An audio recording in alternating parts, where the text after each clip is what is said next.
आप सभी साथियों को मेरा नमस्कार। दोस्तों आइए देखते हैं आज के मुख्य समाचार।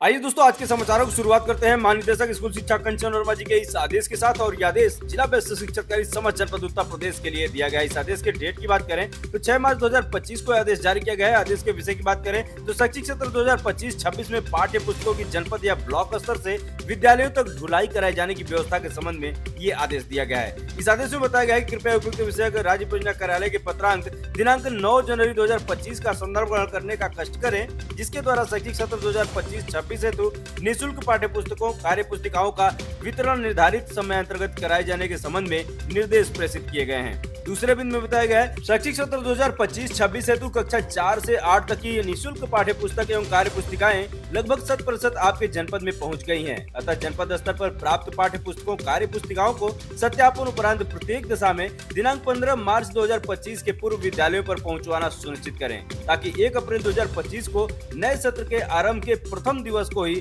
सभी छात्र छात्राओं को नवीन सत्र की पाठ्य पुस्तकें कार्य पुस्तिकाएं उपलब्ध कराई जा सके। अब यहाँ तीसरे बिंदु में बताया गया है कि सत्रारंभ में पाठ्य पुस्तकों कार्य पुस्तिकाओं का वितरण विद्यालय स्तर पर समारोह पूर्ण ढंग से किया जाए, जिसमें छात्र छात्राओं को दी जाने वाली पाठ्य पुस्तकों कार्य पुस्तिकाओं को रंगीन रिबन से बांधकर आकर्षक सेट बनाकर दिया जाए।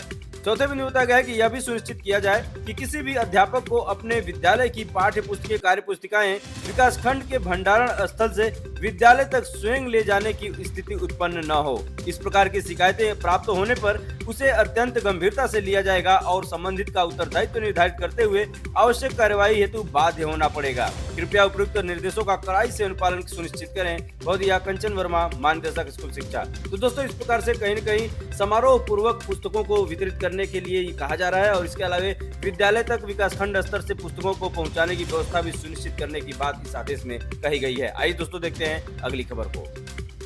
महंगाई भत्ते में होली से पहले वृद्धि की उम्मीद, अगली कैबिनेट बैठक में मंजूरी की उम्मीद। नई दिल्ली से खबर है दोस्तों, केंद्र सरकार अगले हफ्ते होने वाली कैबिनेट बैठक में महंगाई भत्ते और महंगाई राहत में बढ़ोतरी की घोषणा कर सकती है। होली से पहले सरकार के इस फैसले से 1.2 करोड़ से अधिक सरकारी कर्मचारियों और पेंशनर्स को फायदा होगा। गौरतलब है कि सरकार हर साल जनवरी और जुलाई में महंगाई भत्ते में संशोधन करती है। हालांकि इसकी आधिकारिक घोषणा कुछ समय बाद होती है। आमतौर पर जनवरी में होने वाली बढ़ोतरी की घोषणा होली से पहले, जबकि जुलाई की बढ़ोतरी दिवाली के आसपास की जाती है। यह भत्ता कर्मचारियों की क्रय क्षमता बनाए रखने में मदद करता है। दोस्तों आइए देखते हैं अगली खबर को।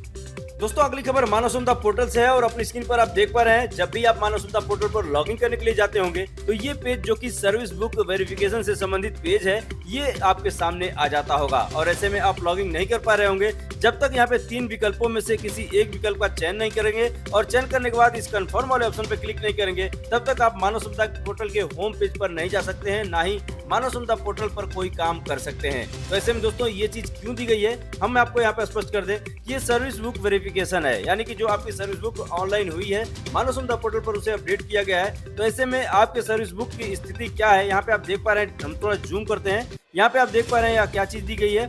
यहाँ पे लिखा गया है कृपया अपनी सेवा पुस्तिका में प्रदर्शित सेवा विवरण की जांच करें और निम्नलिखित में से एक घोषणा का चयन करें। 3 घोषणाएं दी गई हैं। पहली घोषणा क्या है आप देख पा रहे हैं। मैं घोषणा करती हूँ कि सेवा विवरण सही और पूर्ण है, यानी कि जो आपका सर्विस बुक में विवरण भरा गया है, डिटेल भरा गया है, वो पूरी तरह से सही है और ये पूरा भी है, यानी सारे पार्ट्स उसके भरे गए हैं। दूसरे ऑप्शन की बात करते हैं, यहाँ बताया गया है सेवा विवरण सही है लेकिन अधूरे हैं, अर्थात जो विवरण अब तक भरा गया है वो तो सही है लेकिन अभी और विवरण भरा जाना बाकी है, वो अभी अधूरा है, वो पूर्ण नहीं हुआ है। और तीसरा ऑप्शन ये है कि मैंने अपनी रिपोर्टिंग कार्यालय को विवरण में कमी के बारे में सूचित किया है और सुधार की मांग की है। तो ऐसे में जो भी स्थिति आप पे लागू होती है उस विकल्प का यहाँ चयन करें और चयन करने के बाद इस कंफर्म वाले ऑप्शन पे क्लिक कर देंगे तो आप मानव संपदा के होम पेज पर चले जाएंगे। और दोस्तों ऐसा करने के बाद आपका रिस्पांस रिकॉर्ड हो जाएगा और इस तरह से ये तस्वीर साफ हो जाएगी कि कर्मचारियों के सर्विस बुक की स्थिति क्या है, उनके विवरण में अभी कोई त्रुटि है, कमी है, पूर्ण है या अपूर्ण है। तो ये तस्वीर यहाँ से पूरी तरह से साफ हो जाएगी। दोस्तों ये पेज आपको तभी दिखेगा जब किसी माह में आप पहली बार मानव संपदा पोर्टल पर लॉगिन करने के लिए जाते हैं। उसके बाद अपना रिस्पांस देने के बाद वो उस माह में पुनः दोबारा नहीं दिखेगा। फिर जब नया माह आएगा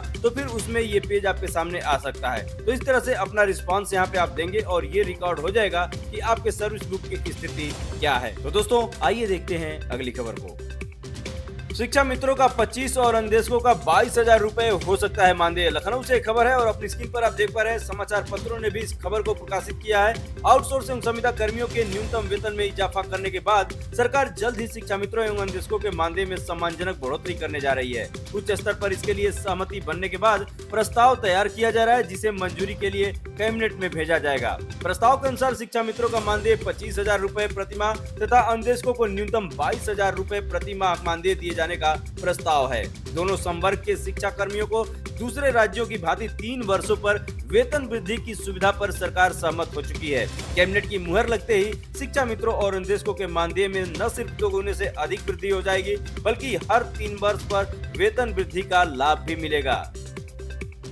इस समय प्रदेश में शिक्षा मित्रों को प्रति माह 10,000 रुपए तथा अनुदेशकों को 9,000 रुपए मानदेय के रूप में दिया जा रहा है। राज्य सरकार ने बीते 20 फरवरी को आउटसोर्स एवं संविदा कर्मियों के मानदेय अथवा वेतन को न्यूनतम 16,000 से 20,000 रुपए तक करने की घोषणा की थी। इसी कड़ी में अब शिक्षा मित्र एवं अनुदेशकों के मानदेय में वृद्धि किए जाने की योजना है। बताया जाता है कि सरकार ने देश के कुछ अन्य राज्यों में वहां शिक्षा मित्रों एवं अनुदेशकों को दिए जाने वाले अन्य सुविधाओं का अध्ययन भी कराया है। उसी आधार पर यहाँ के शिक्षा मित्रों एवं अनुदेशकों को भी कुछ अतिरिक्त सुविधाएं प्रदान करने पर भी विचार किया जा रहा है, जिस पर अंतिम मुहर कैबिनेट की लगेगी तभी लागू किया जा सकेगा।